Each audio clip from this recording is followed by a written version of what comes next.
is Ray Reagans at MIT Sloan School of Management and visiting at Chicago Booth School this year. Also editor of Org Science, and I always find Ray's work really inspiring. Join me in welcoming Ray. Thank you, Ray.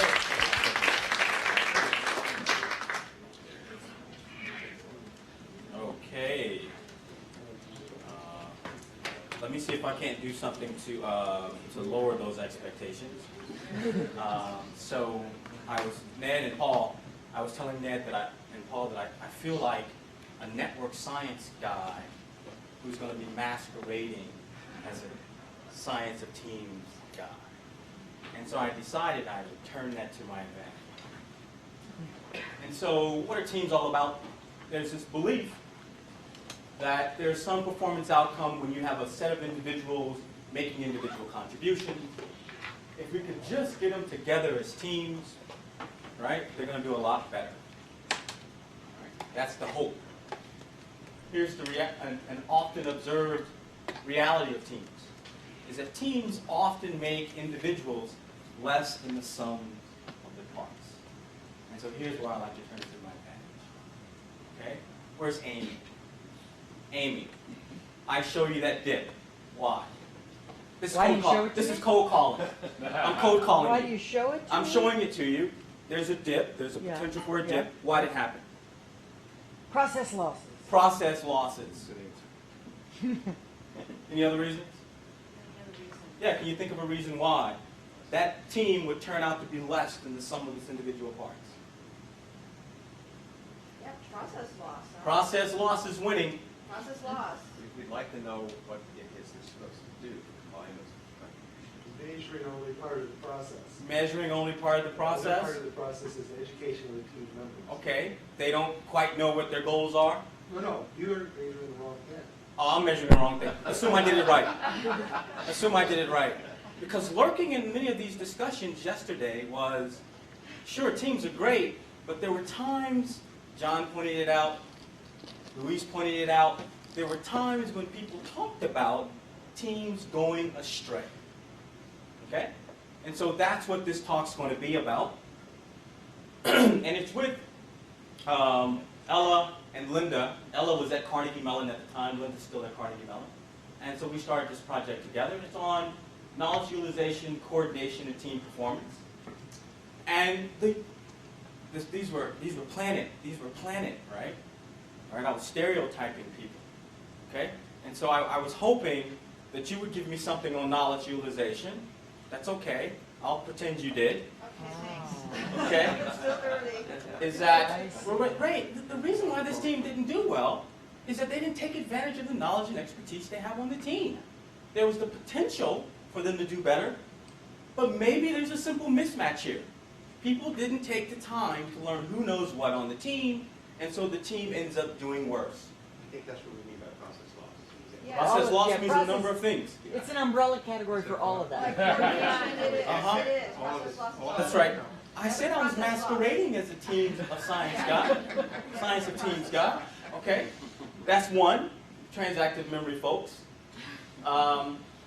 Another one is getting closer to home. That Ray, when people come onto teams, they come into teams with set preferences and ways of doing things, and they're not really open. They're there to defend what they believe before they get to the team, and so they're not nearly as receptive to external ideas. This is one that comes up, and it came up yesterday.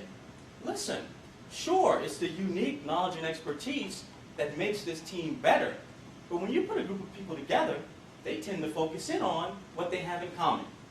The shared knowledge, quote, has a sampling advantage, which drowns the unique knowledge out. And we know that people, especially people sharing this unique knowledge, is risky personally. And so low status people are going to be even less likely to share this unique knowledge and expertise. So the things, the stuff that would make a team more productive often goes unsaid and therefore underutilized. That's a knowledge utilization take on it. I was going to call on Ron eventually, but I figured that one might go in a direction I couldn't predict.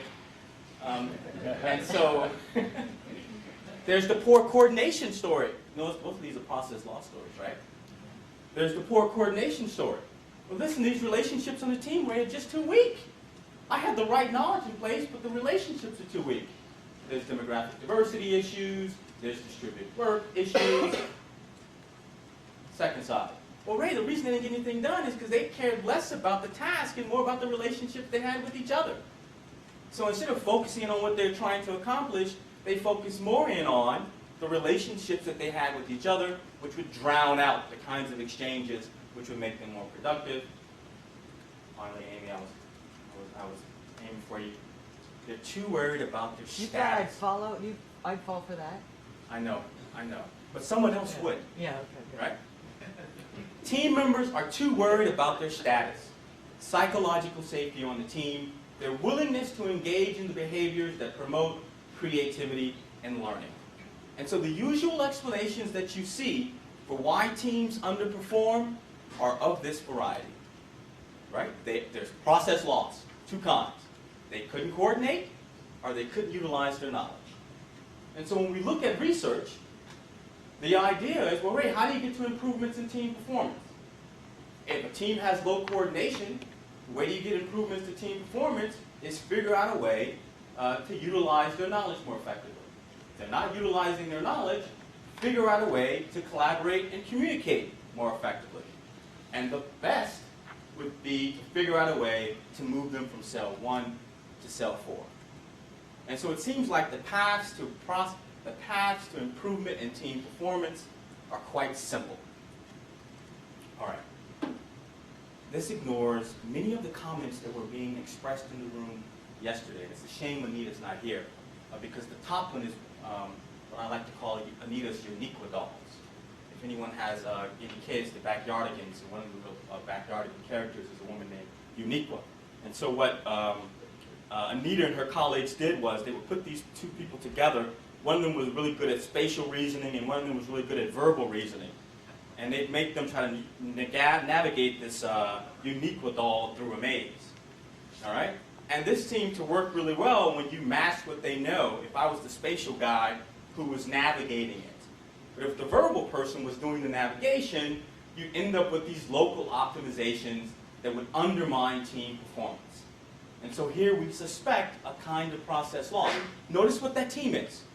That's taking a team from low coordination to a high knowledge utilization condition, which you would expect to improve team performance. But here, there are reasons why it could undermine team performance. A second kind of failure mode. You have a high coordination team with low knowledge utilization. These are a group of non-experts. There's a way out.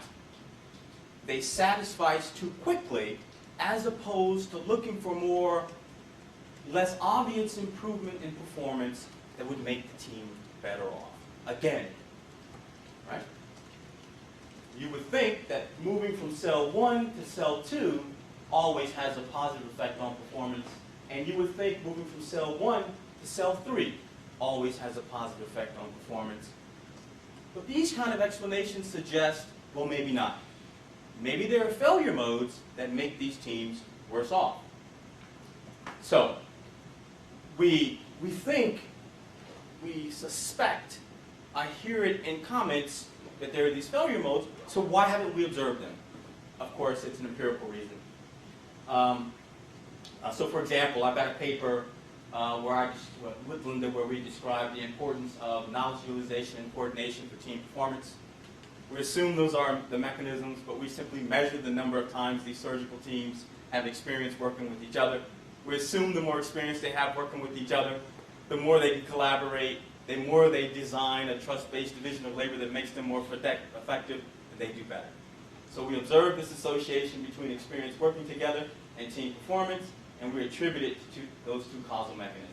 Totally obscuring a lot of things, also obscuring those potential failure modes. Another reason why this gets obscured is people measure. They go out and they'll measure the extent to which people have specialized and utilized knowledge. They'll measure to what extent people can coordinate and collaborate their efforts. So they got these two distinct measures, and then they add them up and say this team is better with respect to transactive memory systems. Those two indicators of team performance. Regress that on performance, and you normally see a positive effect, which is nice. But again, it obscures how much one contributes to performance when the other one is absent. And so we know a great deal, so the result is, we know a great deal about the relative performance of teams in the first and fourth cells, no trouble. But we know less about teams in the off-diagonal cells. Okay? You got lots of chocolate. Well, we know a lot about this comparison, 4 to 1. Right? We've done a lot of work on that diagonal. We know less about 2 and 3. And here's where I have a suspicion that these kinds of teams could experience these failure modes that could actually make them worse off than the teams in cell number 1. Okay? I'm good, I'm good. I thought that was a type of signal. I was like, I got 1 minute left. Ah. All right, so here's what we're going to do. So here's the masquerade as a team of science. So I'm going to go in the lab. Again, telling Paul and Ned that there was a time I used to envy people who wrote simulations. As I said, they published too quickly, so I started writing simulations. And sometimes you can publish it quickly, sometimes you can't. And I used to envy people who did these experiments. And so sometimes you can publish them quickly, sometimes you can't. And so the task is they're basically building Lego models, a particular kind of Lego model, something called KNX. And they're building the Eiffel Tower. I have the Eiffel Tower up there because I took my 5-year-old to Paris in a conference once. And as we're on the train circling the Eiffel Tower, he'll point out, there's the Eiffel Tower, there's the Eiffel Tower. Of course, I had to explain to the people that he was really saying the Eiffel Tower. I don't know, maybe he was saying the Eiffel Tower. Okay, so they're building the Eiffel Tower. I've got 2 samples, a sample from the US, Carnegie Mellon at US, and an Israeli sample as well. We're going to manipulate how can they utilize their knowledge or not. So there's going to be 2 phases on this team performance. There's going to be a phase where we train people. So for example, we're going to train people over here. So you come in as a 3-person team, you're going to get some training on how to assemble pieces like this. Person B is going to get some training on, assembling that waffle. Person A is going to get some training on assembling that thing that looks like a circle, whatever it is. Okay, so they're going to get training on these particular pieces right here. In the performance phase, if we're going to match their expertise, they're going to turn around and build something that utilizes what they had already learned. If we're going to mismatch their expertise, we're just going to shuffle them on the second round. So they got trained at one thing, and they were expected to do something else. And of course, they had to work together as a team to build the Eiffel Tower. Okay? So that's how we're going to manipulate knowledge. Across the 2 studies, I just want you to see that the alphas are reasonable. Not this one over here, the 0.6. But the manipulation checks hold that teams in the knowledge utilization condition, where we didn't shuffle them up, they were more likely to say, I could use what I learned on the first round. That holds for the Israeli and the US sample. We then manipulated coordination. And this is one of my favorites, maybe not so much for you. These are the pieces that they had to use to build those towers. Okay?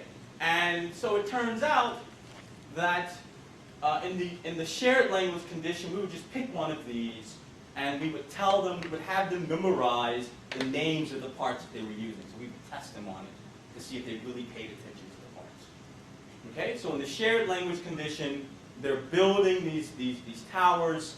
They're talking to each other about hand me the hole, hand me the pinch connector, hand me the pulley, and they're using the same language. Okay? In the unshared language condition, which we thought would make it harder for them to coordinate, some person would say, hand me the half bridge, and I had learned it was the half track. Hand me the setting sun. What setting sun? It's the half snowflake. Hand me the lattice. Well, I don't have a lattice. I don't see it. There's no lattice nearby. And so what we're trying to do is we're trying to introduce what you would call a kind of process loss, right? So more difficult for them to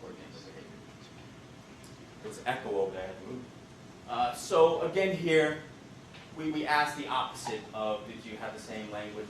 Were you talking about different things? And you see, they line up really nice. I'm going to spare you. I'm going to spare you the models because the models are like mediated, moderated models. For the sociologist, that just means I got lots of interactions floating around. In fact, I got 4 of them because I've got the experimental conditions. And in addition to that, we actually measured. Did you specialize your effort? Did you utilize your knowledge? And then we got shared and unshared language, and we actually measured. Did you coordinate your effort well? Were you efficient? Okay? And so what I'm going to do over here is I'm going to say that a team is in the low coordination condition if they said, we didn't coordinate very well, and they were in the unshared language condition. That's a strong indicator of low coordination. The vertical axis is the effect that a change from low to high knowledge utilization had on team performance. And my indicator of team performance is how quickly they built that tower, conditional on completing it, which is the basic hazard model. How quickly they built it, conditional on actually finishing. Some teams didn't finish. Okay? And here, this is, I think, nice.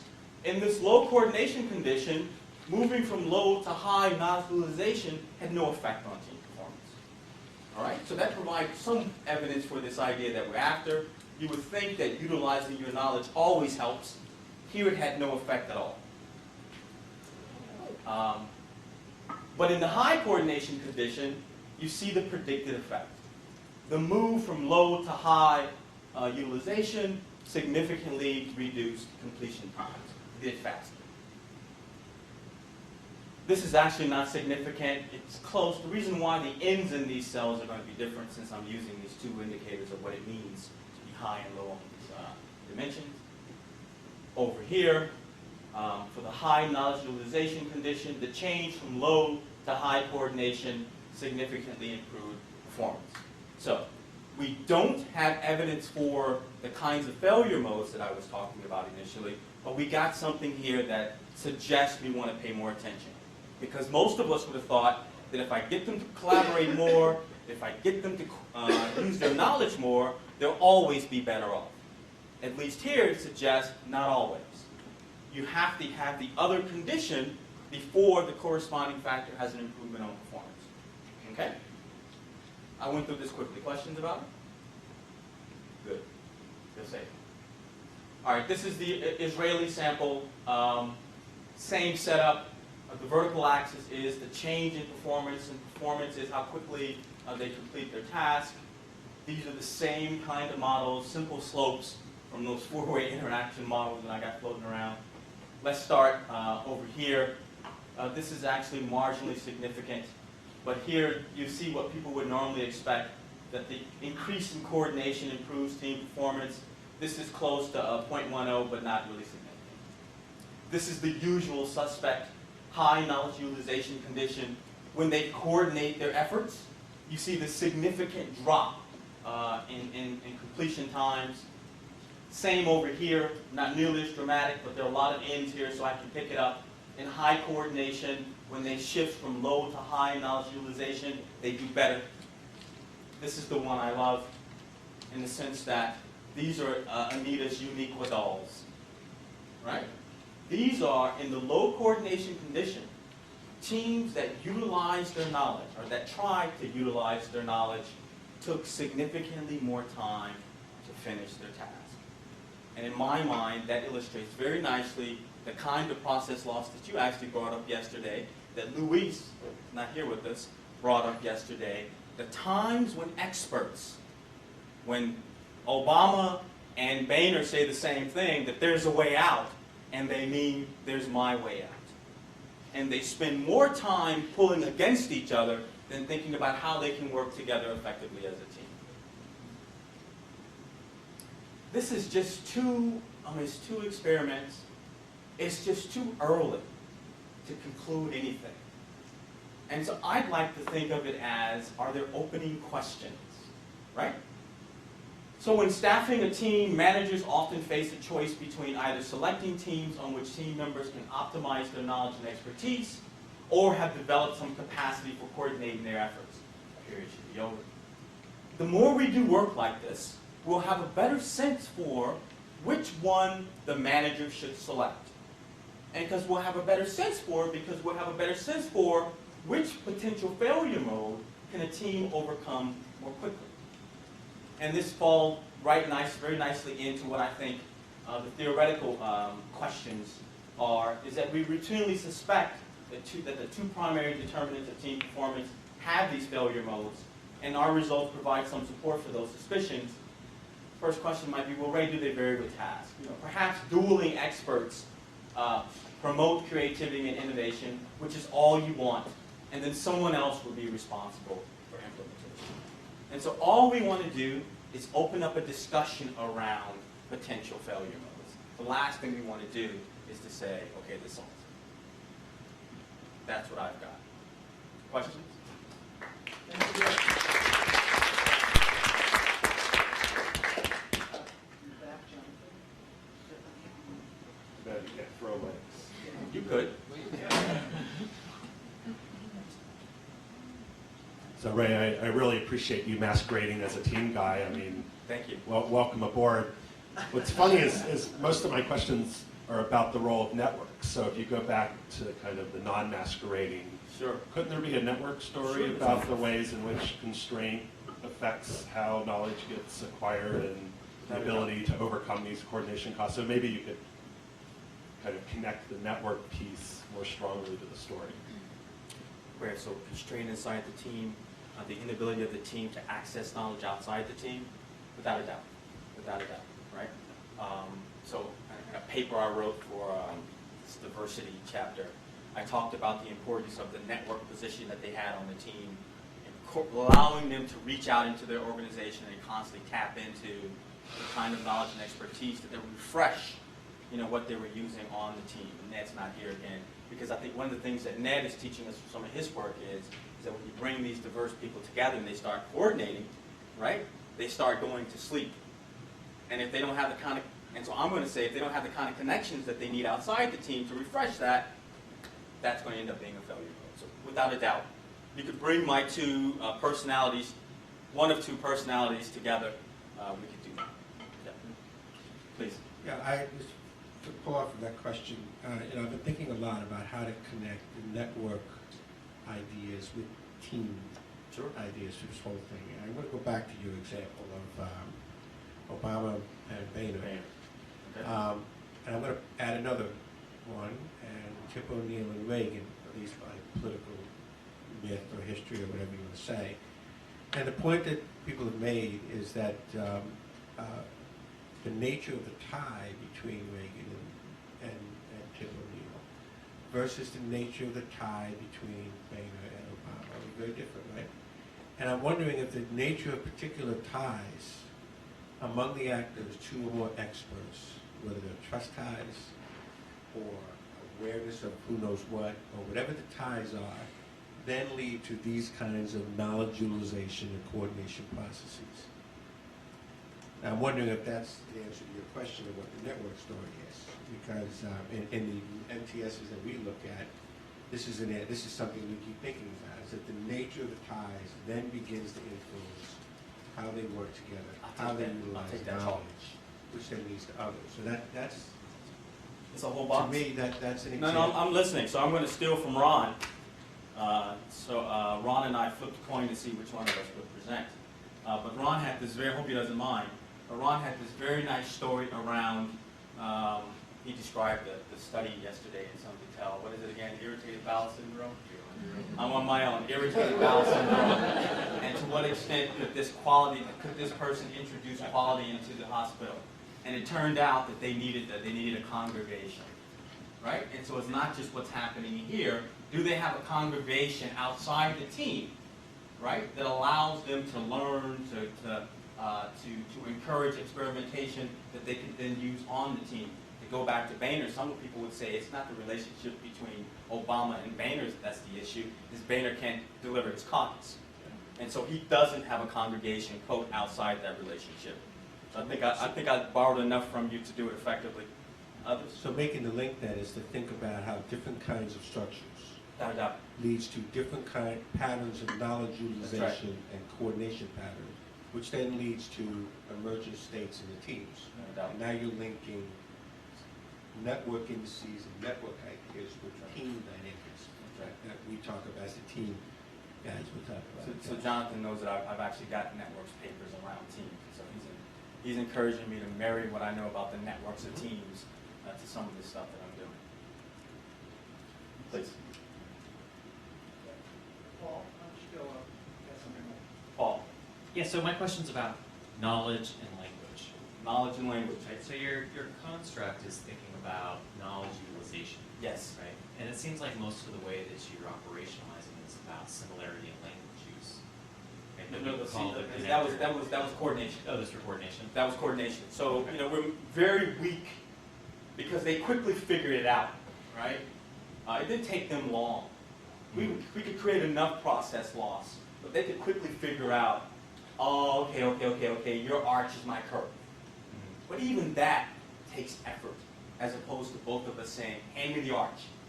So this was our coordination manipulation.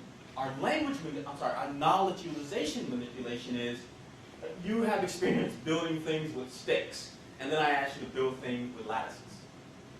It's just a different task, right? So Ella does a lot of this kind of research, and she's like, you know, tested it, you know, do they require the same skill sets or not? It turns out these are 3 different activities. And so when we mix people up, they learned one thing, and they're doing something entirely different when we're making it happen. Okay? So my question here is that so language acts as this sort of common ground in a sense. That's right. And you know, there's a lot of studies in the sociology of science that talk about how language can mean very different things for very different people on the team. And when you've got diverse, you know, fonts of knowledge, and you don't necessarily need to be integrating that knowledge to do something more, but every person's doing their common thing, oftentimes you can have language mean different things to different people, and they all think they're meaning the same thing, but they're not. Right? So I'm wondering if that would How would that team do? But that's my question to you. What do you think would happen here, right? If it was a situation where everybody sort of thought that they meant the same thing, that they were referring toward the same connectors in the same kind of way, but they weren't. I mean, that could be this. Right? So I'm thinking they're actually clashing. They could be, right? They really think they're working well with each other, they're optimizing on their knowledge, but they're talking right past each other. It takes them significantly longer to do it. So there are 2 ways it could take them significantly longer to do it. They could be fighting over the toys, or they could be not noticing the fact that they're working at cross purposes. That could be an explanation. Without a doubt. But I think it just highlights the importance of when they don't have this capacity for whatever reason. Perhaps they don't have the tacit, you're describing a kind of tacit coordination, or they don't have the explicit coordination that allows them to utilize their knowledge. It's the kind of failure mode that you can see. Right? Peter, and then Nash and Ron. Much of the discussion about teams seems to be treating them as isolated teams, unconnected to other teams, and or they're created by somebody else rather than emergent out of the network. In the network area, we have the concept of cliques, which are groupings of people who have common experiences or other things that bring them together. Sure. What's a good way to bridge this sort of these 2 domains? I mean, that's part of what this conference is about. It's hard to see where the connections are being made between those 2 different levels. Yeah, I don't know. If I knew, I would have done it. And I've done this kind of work on looking at teams coming together inside of an organization and then mapping out what it looks like internally and what it looks like externally and how that drives team performance. You can get those kinds of data, that kind of that used to be large-scale data. You can get that kind of used to be large-scale data. Right? That's why I'm not even sure if I'm really a network science guy anymore. I might be masquerading as a network science guy. But you don't have this kind of process data that I'm using right here. I mean, the lab gives you something on process. These small, isolated teams give you something on process that I can't get in the field. Right? I haven't seen how. That's another reason why I'm presenting this, because someone else in here who studies teams or networks might see a way to get at process, and I don't. Ron? I'd like to point out a contradiction between young Ray and old Ray. This is And the get the young benefit Ray. of your thought. You've got a second guess? And the Israeli data looks very consistent with young Ray, and your theoretical argument doesn't seem to fit that. So you must be seeing something that I'm not seeing in the slides. So tell me who the, I I understand. memory I'm issues. about to do that. Okay. So in analyzing industries as teams and in analyzing teams as teams, Yes. the generic network story is that the more cohesive the internal structure and the more heterogeneous the external structure, the greater the advantage. You've got information diversity, you've got the ability to digest it, you see high performance. Industries with that quality make high margins, teams with that quality finish tasks quickly. I don't even try to do this. Yeah, no, it's good, it's good. But that's sort of what your Israeli example shows. The worst case is where they're both bad. That's right. The best case is where they're both present, and then That's you've right. got this neutral middle. Now, the question is, Wait. So, Then the you got first two statement middle about the one on the left. yeah, I'm sorry, yeah, I'm using the Okay. Arabic system. Okay. And so the question is, in that early work, Yeah. both factors improve performance, Yeah. not so much, but a little bit, but together they have this very big effect, which is what you got there. But you were arguing initially that you thought cells 1 and 3 are going to be much worse. I didn't understand why you thought, I was setting you up. oh, you don't believe that. 2 and 3 are the ones that I.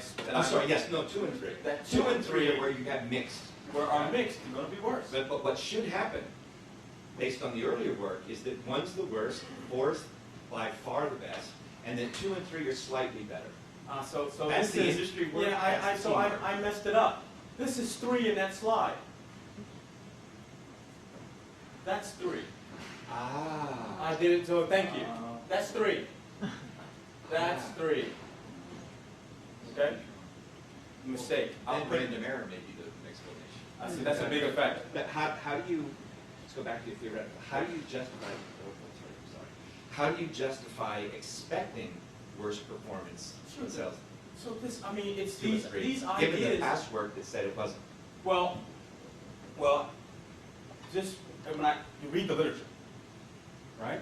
People will make reference to potential failure modes and move quickly beyond it, right? So I saw the positive effect, the failure mode won't get mentioned again. And I think the reason why we haven't been seeing the failure mode is because we've been doing this. We've been contrasting this cell with that cell. And so we haven't really provided ourselves with an opportunity to test those off-diagonal cells. But we have the off diagonals in In the industry network level well. and team level. In the network data. Yeah. In the network data. In the network data. That's right. I mean, I guess I could look to see if the network data lines up, if I can find cut points where 2 and 3 are actually worse off. It's kind of hard to think, so no, so my data can't speak to that. Because it'd be quite hard to find teams that had no cohesion internally and no network externally. the failure modes there are, they have no heterogeneity outside, and they are either, in the case of industries, intensely competitive inside, or in the case of teams, they're composed of prima donnas who won't coordinate. Okay? So we have those illustrations, and they tend to perform poorly, but a little better than prima donnas who have all the same knowledge. Okay, well, again, so I think here's, it can happen, not saying it will systematically happen, right? Is that we're looking for these times where it won't pay off. I can definitely imagine, and this is the interesting piece. Most of the time, when those prima donnas really can't get along with each other, what do? We're missing those teams. We're missing those kind of interactions in the data that we have. The thing at least I have in the team is, I force them to hang out with each other. So they're not at least sampled out. They're there. Those kind of dynamics happen in the real world. Those teams don't get put together again. But I think this is right, right? We're not, again, opening questions, right? Not closing, right? Not answering, opening and answering. We're just opening. We're asking somebody to join us. So Ray, let me see, I think we have Nosh, Steve, Leslie, and then we'll close it out with Michael.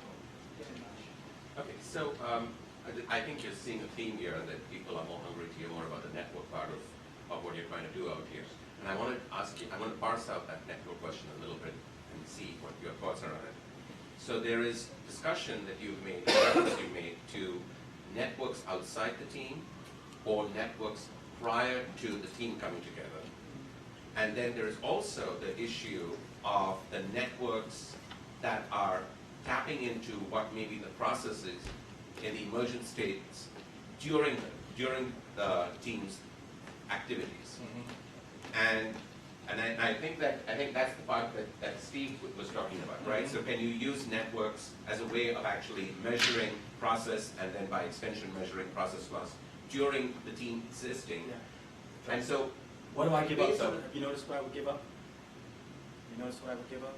I'm right back in the team's world of using experience working together to tap two things, using collapsing TMS into a single scale and saying it's process loss. No, I'm sorry, maybe I'm just, I think in fact, and Andrew knows this because we've gone back a long ways to discuss this, I think that networks can actually play a very nice approach to characterizing transactive memory, retrieval allocation, for example, within teams. So I don't think that the loss that you're suggesting is one that I see, but I'm simply asking you the question, in what ways do you think that networks are more valuable to the kind of team performance? The networks that existed prior to the teams, that is what people thought about, whether the Tip O'Neill-Reagan relationship, or the network as a way of measuring the interactions that occur within the team? So two things. I think that, first of all, this is a good place to be. And the kind of work that I do where I look at the structure of the relationships inside the team, and the closure being important there, and the absence of closure outside the team, that driving creative problem solving. The funny thing is, that's at time T-1, right? And so we take a network at T-1, we take a look at network at T-1 and look at performance at T, and we ignore what's happening at T in terms of the networks. Because we want that piece of the network effect that's in fact exogenous to what's happening on the team. For reasons that maybe doing well drives closure. Maybe doing well allows us to reach out. Now the reason why, and this is me, maybe I'm just confused on these issues, I wouldn't want to use closure to tap into process loss, because the more closure I have, I'm moving from 1 to 4, right? And at least in this research, we know a lot about 1 and 4. I want 2 and 3, right? And so I want to break out these different components to then see how an improvement in 1 either pays off or not when the other one is low, right? And I don't think you can do that if I look at a network variable across the teams.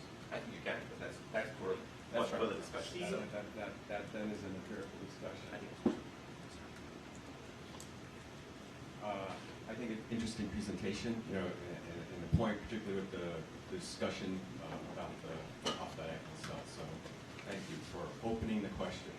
So I thought one of the interesting other things about the conversation is about how to capture the process that you're trying to represent here theoretically. And one of the beauties of the laboratory, because there are a lot of disadvantages. You're in an abstracted world. There are ad hoc groups, right? So that they're doing this sort of contained task is your ability to try to capture that process. So I wondered whether you were thinking about doing things like maybe videotaping them or asking them questions. So no videotapes, no videotapes.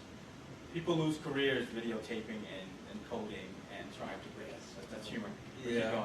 Well, so, I mean, because in a sense, the teams are black boxes. We know what your input variables are, but we don't know what the processes are. We don't know specifically. I've got some, so I use like Kyle Lewis measures of, so I've got the experimental conditions, but then I also ask them. Okay. Right? So I've got some process variables that are being used with these experimental conditions. So that's what I'm using to really nail these effects, I think. Okay, but I also think the network, Say it again? the network doing you can see what the actual exchange patterns are here. Where are the bottlenecks?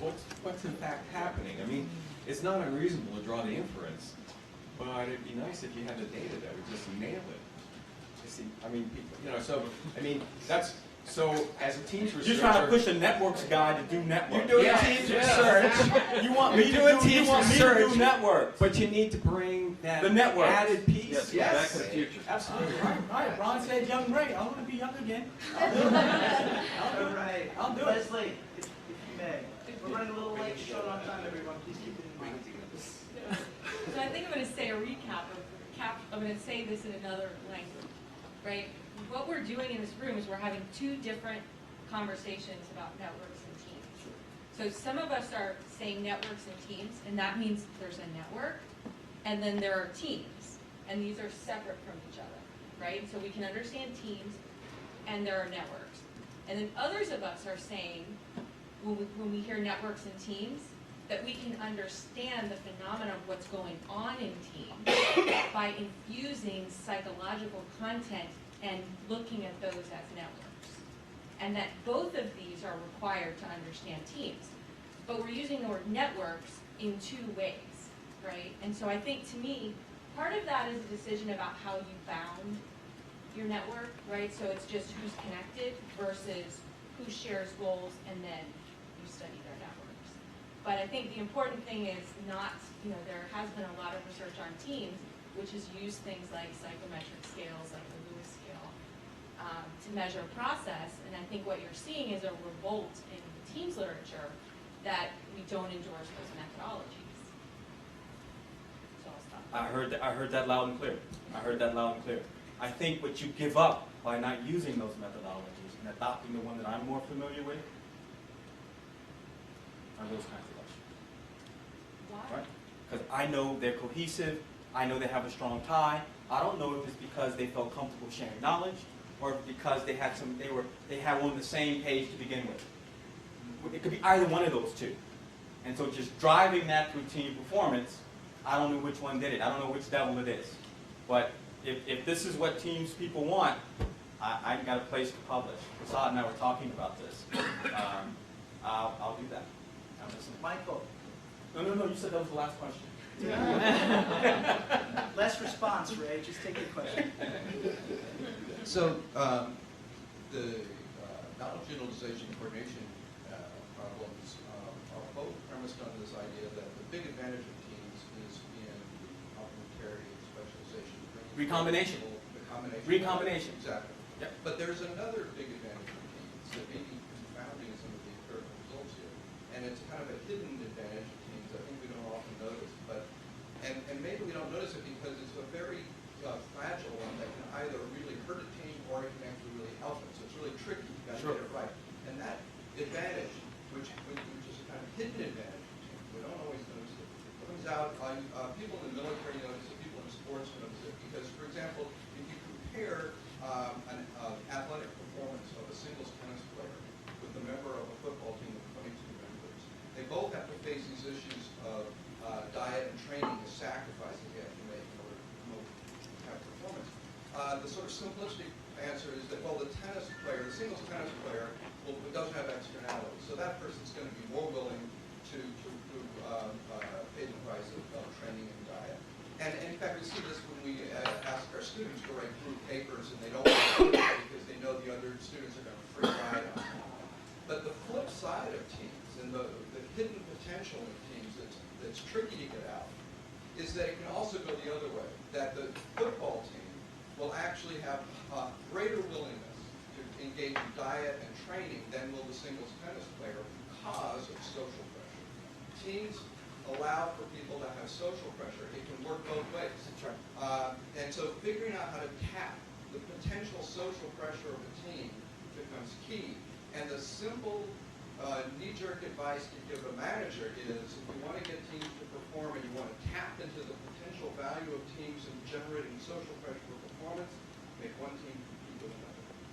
Which generates closure, which is only beneficial if those two teams have values that emphasize performance.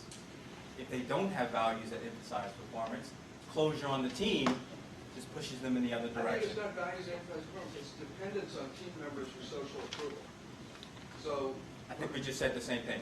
I play with a lot of basketball players. Sometimes we play against other people, and we're out there, we don't care. We're just running up and down the court. We can care. Other times, right, we're there to win. right? And if someone gets hurt in the process, that's so what? So I think it turns on what they value, right? You're describing a football team that wants to overperform. Closure But I think amplifies that. Sort of the deeper message here is this hidden value of teams over individuals, which is not the coordination, complementarity, diversity stuff. It's the social pressure. It's motivation. How do you get the social pressure value of a team? Motivation. Yeah, Without a doubt. that's the core part. Great. I'm done. Yes, thank you.